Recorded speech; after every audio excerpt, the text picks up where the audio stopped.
มีนาแม่นอนทั้งสามีนาเห็นได้สามีนาเอ้ยสบายดี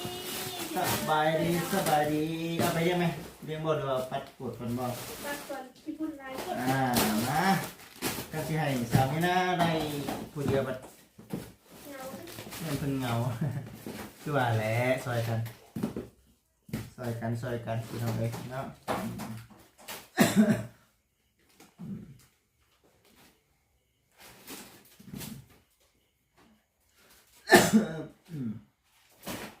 จดไว้แล้วก็ให้เฉพาะถ้าแม่เห็นนี่เพิ่นก็ขายเป็นบัดนี้นะคนเฒ่านะพี่น้องเอ้ยจากแม่นี่อย่างน้อยเลยเมื่อยแล้วบ่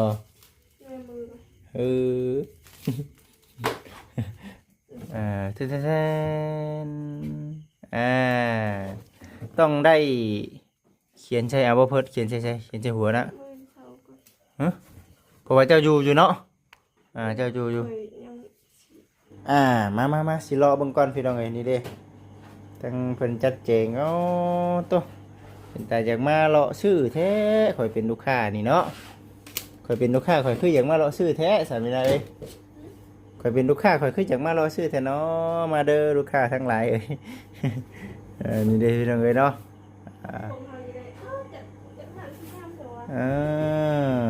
สามีนาเนาะจัดนี่มีแต่สามีนาหั่นแหละพี่น้องเอ้ยเนาะนี่เด้เราสิลงมาบางเป็นไงว่าขึ้นเป็นอาทิตย์แม่นปึ๊บ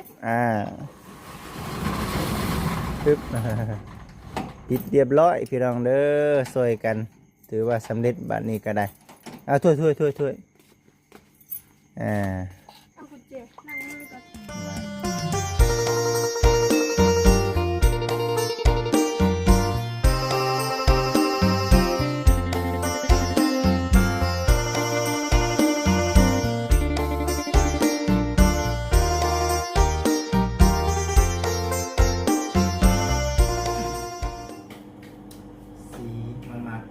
พี่น้องเอ้ยเนาะ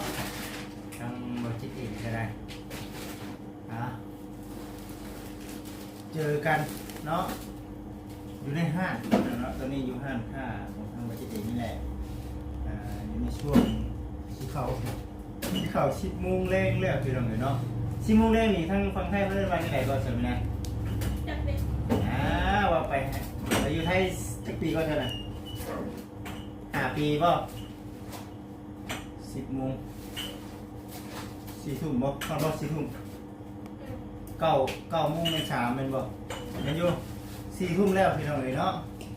ประมาณ4 ทุ่มของนี่น่ะบ่จิตไปซื้อตั้งแต่เช้าแล้วก็ค่าเวียนแน่พี่น้องเนาะก็เลยบ่ได้ไล่ไปเรียกมาปุ๊บแล้วก็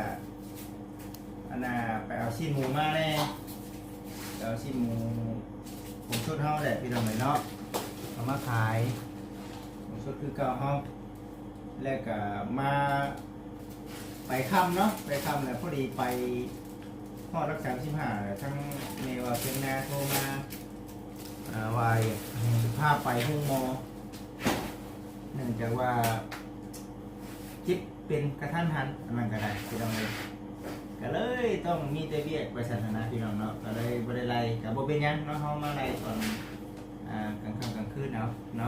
มื้อเช้าเฮาก็บ่เตรียมงานต่อดีใจพี่น้องเนาะใครตัวบ่มีได้เฮ็ดพี่น้องเนาะดีใจชูไว้แน่เอาคนอื่นเด้อกราบทักทายสบายดีพ่อแม่พี่น้องทุกท่านเด้อพี่น้องเด้ออยู่ดีมีแฮงสุขภาพเข้มแข็งขอผมทุกคนที่ได้รายที่เป็นกำลังใจให้พี่น้องเด้อเนาะมาเซ็นแท็กมานี่เนาะ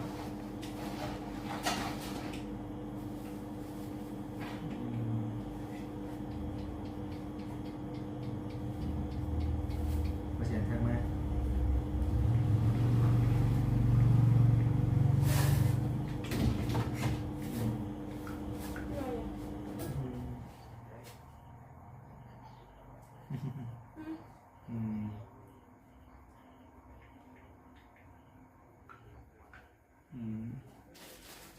เรื่องเวียกเรื่องงานนี่แหละพี่น้องเนาะไปเช่าได้เบิ่งนะพอดีว่ามี15ทางแม่เพชรเนาะเพิ่นไปเพิ่นประตูช่วย ก็เลยสิพาเพิ่นไปนะพี่น้องเลยเดี๋ยวเช้าแล้วก็มีหลายทางไปอยู่แต่ก็โอ้ดีใจพี่น้องเลยเนาะมีเพิ่นมาฮอดมาถึงเพิ่นทักหาทางบ่แซนวันนี้ผูกแขนอยู่เพิ่นบ่แซนเพิ่นพี่น้องเลยมื้อนี้ก็ได้นี่เพิ่นก็เลยชวนว่าไปนำกันบ่ว่าซั่นนะมื้ออื่นว่าซั่นโอ้เพิ่นว่าในนั้นก็ไปแล้วพี่น้องเลยเนาะไป ผู้นี้ละเดี๋ยวสิไล่ของก่อนของเฮานี่หลายพอสมควรอยู่จะว่าเที่ยงคืนพุ่นไปจักสามีนาทั้งสามีนาเห็นได้สามีนาเอ้ยสบายดี สบายดีเอาไปยังไหมเลี้ยงบ่หรือว่าปัดกดคนบ่ปัดก่อนพี่พุ่นไลฟ์กดมาก็สิให้สามีนาได้ผู้เดียวบัดเงาเงินเพิ่นเงาคือว่าแหละซอยกันพี่น้องเอ้ยเนาะ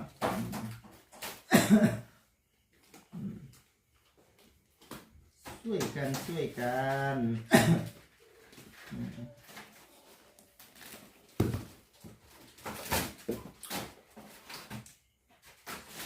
อันนี้ก็เป็นเครื่องคองอันนี้ก็เตรียมพร้อมนะพี่น้องเนาะเตรียมพร้อมสิขึ้นไปเวียงจันทร์วันที่19นี่นะ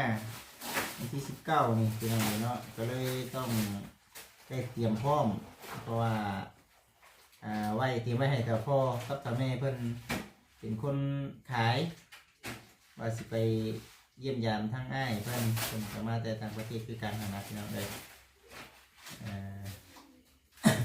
เขาขายแต่เก้าในเท่าไรก็ใส่ไม่ได้จะปิดผ้าไปช่องปุ๊บพันนะบ่หรือประหารอาหารบ่คือเก้านี่แหละเนาะว่าขายอยู่หน้าน่ะเขาขายฮุกพี่น้องเลยเนาะเป็นยังตัวแล้วเพราะว่ามันไกลเนาะใช่ไหมนะมันไกลไปยากไม่ยากนะเก๋ของยากคืออะไร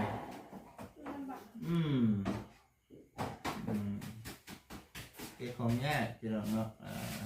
ก็เลยขึ้นยิงตามสภาพมันแหละยิงตามมันนั่นมัน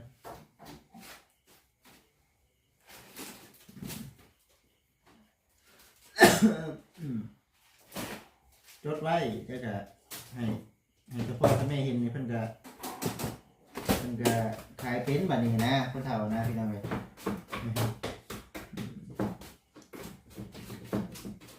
ผู้เฒ่าเพิ่นก็ขายเป็นบัดนี้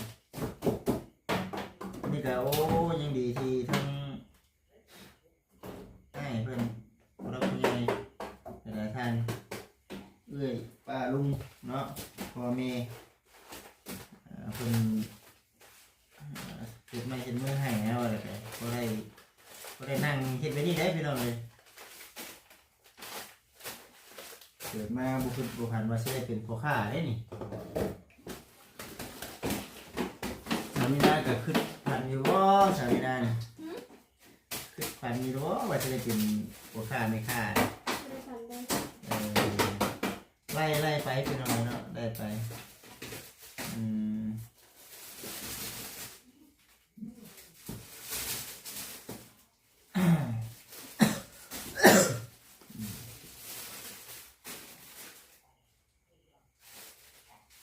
ไปเรื่อยๆ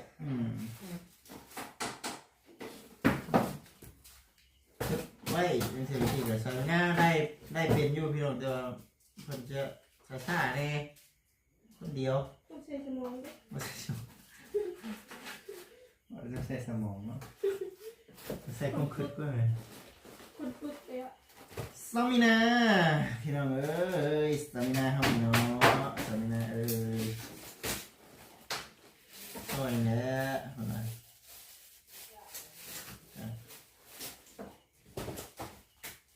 ยิงไว้แล้วก็ให้เพิ่นเลี้ยงแบบนี้นะเพิ่นเป็นคนจัดการในประเภทพวกจัดของสวยงามนะเพิ่นก็ได้แต่ว่ามื้อนี้เพิ่นสิทำความสะอาดมาซั่นแต่ว่าผู้แลบัดลงมาเด้อพี่น้องเนาะบัดลงมาเพราะว่าคนขึ้นไปน่ะสะอาดอยู่แล้วบ่คือทางบ่เสียได้เนาะใช่มั้ยใช่มั้ยนะ นะแบบทั้งประเทศแบบเตรียมพร้อมได้เตรียมพร้อมเก็บเมียนเครื่องของอันนี้ยันว่าทั้งลูกค้าเนาะเจ้าเขามาตลอดที่ไหนนะคือเรามันก็มีเพื่อนน้ำแน่นะหันค่านะปวดมือนะ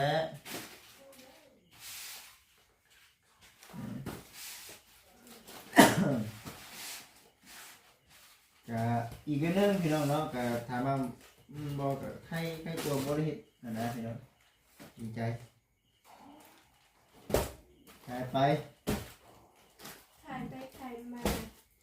ขึ้นมาก็ไม่หน่อยอยู่ฮะเฮ็ดไป ถ่ายมาตังหมดจ้ะ คุณข้างนั้นก็ได้ไปไพ่ซีนั่นไงใส่ไหมนะ มาเลยนะ รอบนตัวเฮ็ดแน่เดี๋ยวเลย ถามว่าคุณร้ายจ้ะ โย ซีเลย ไอ้ ไปกดมือเลยมันไง ถ้าผมมีที่นั่นซีเป็นไปรอบนห้างงามย่องเรานี่ได้พี่น้องเนาะลูกค้าก็มาเข้าว่าสิได้เนาะ ใส่กับพี่เนาะ ก็จุดเริ่มต้นก็ห้าน้อยเพื่อนแหละพี่น้องเนาะก็เป็นรักผู้ใหญ่เพิ่นเป็นสุดช่วยเขาก็เลยจากนั้นมาก็นั่นเลยนะพี่น้องเลยเราก็เลยพูดเรื่องนั้นเลยเห็นไหม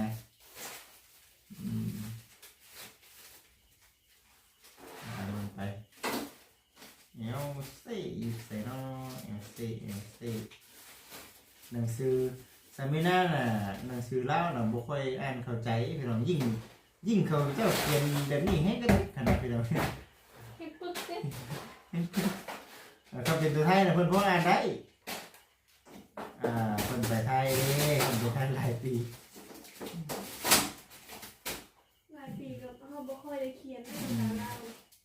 คนลาวลูกบ่ได้เคยเขียนคนลาว บัดอันน่ะภาษาลาวบัดขนาดอ่านอะไรก็ยังบ่แห้งแล้วนะพี่น้องเอ้ยอ่านที่ว่าไปเจ้าเปลี่ยนเป็นเด็กพิมพ์มาง่ายๆแล้วบ่เชิญ ลายมือเขียนเอาหั่นนะเซนวิช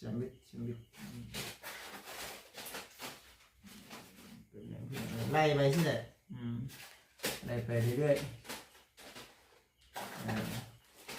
ตั้งสามินาเอ้ยอันน่ะช่วยให้เธอในสามินา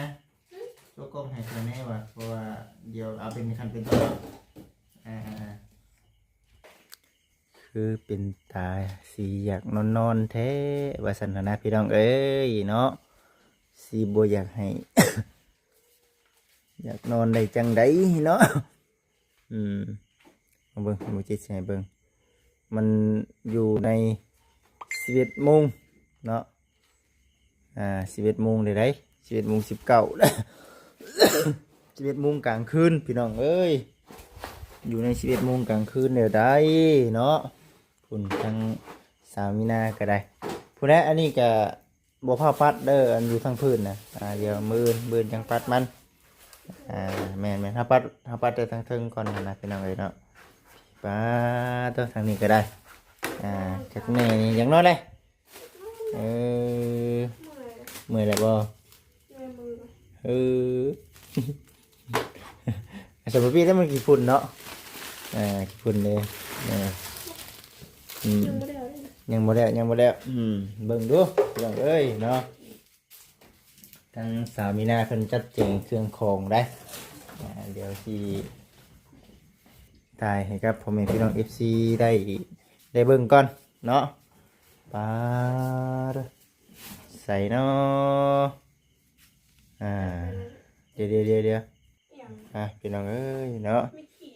เมกกี้ไว้คนละแถวเด้อไว้คนละแถวมันยันมันออกใหม่อยู่ให้เบิ่งด้วยเทนต้องได้เขียนใช่เอาบ่เพิดเขียนใช่หัวนะ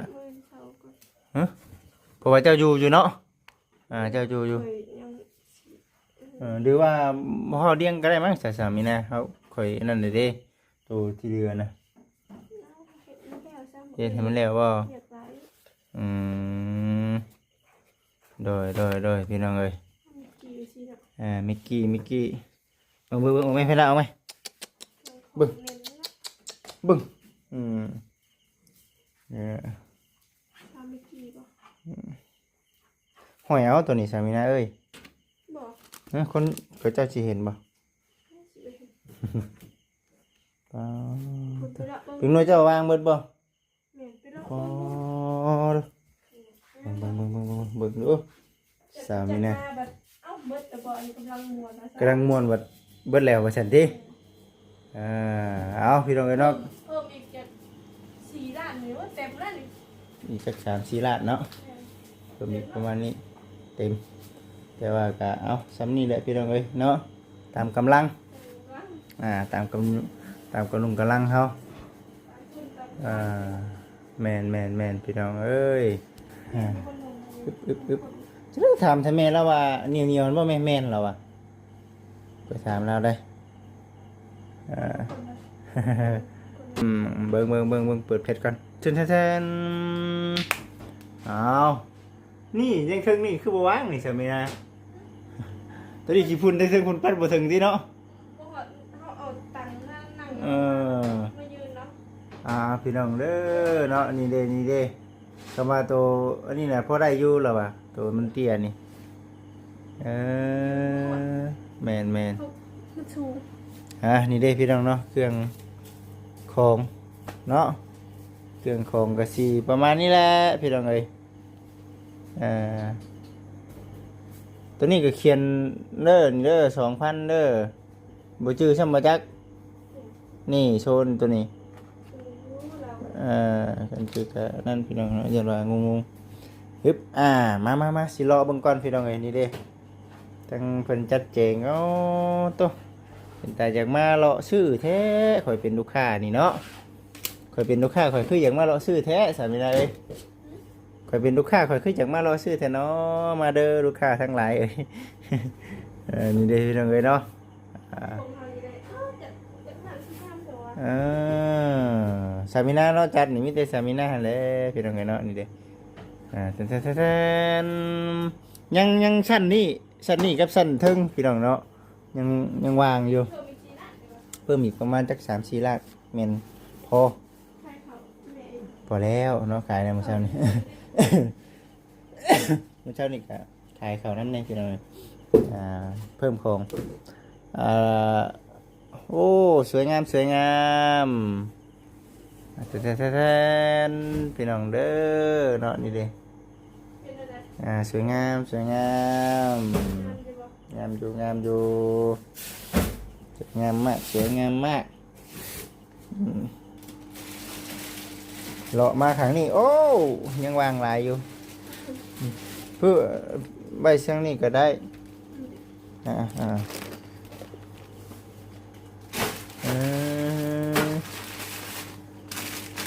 เป็นแทน จะไปจัดมาแบบเอาเบิดได้หรอ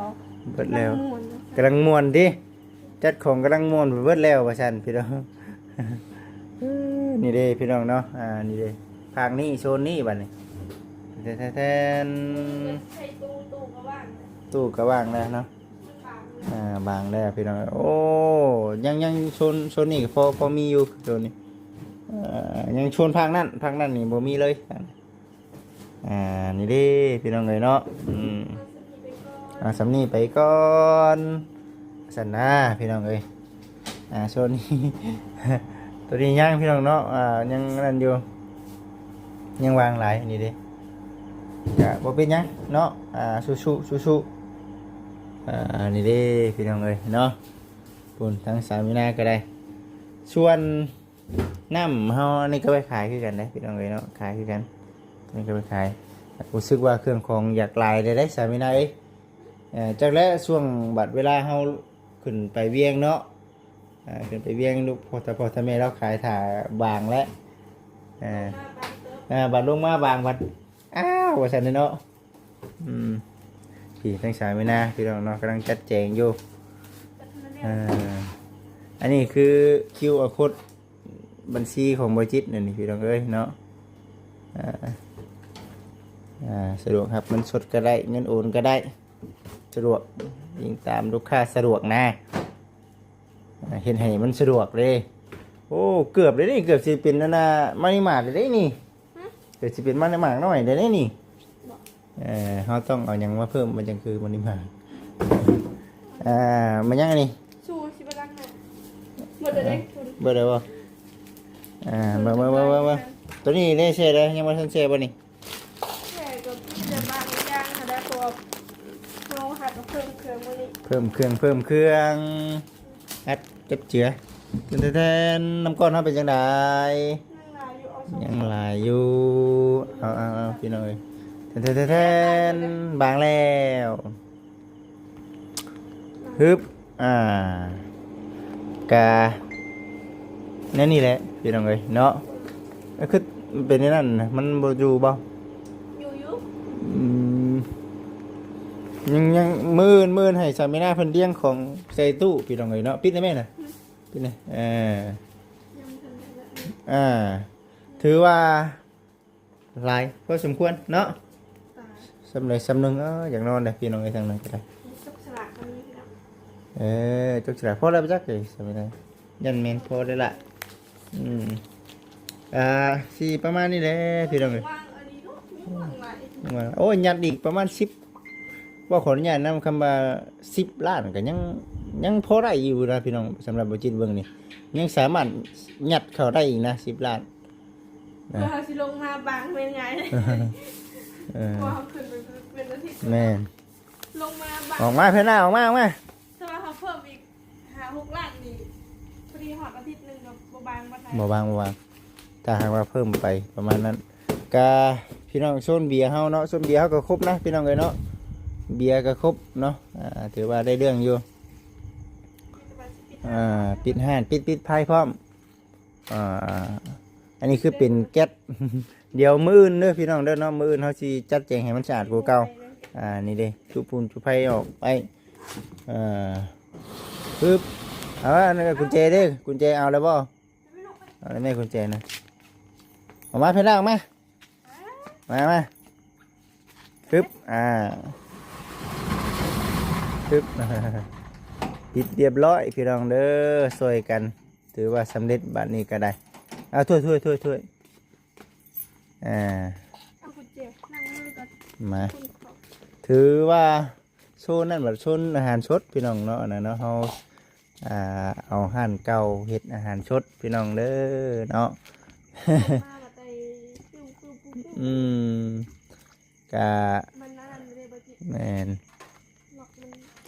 บ่ล็อก เรื่อยๆพี่น้องเอ้ยเอาจังไรก็มีแต่ว่าเป็นกำลังใจให้เด้อพี่น้องเด้อสิอาบน้ำอาบในนอนนะบัดนี้ก็ได้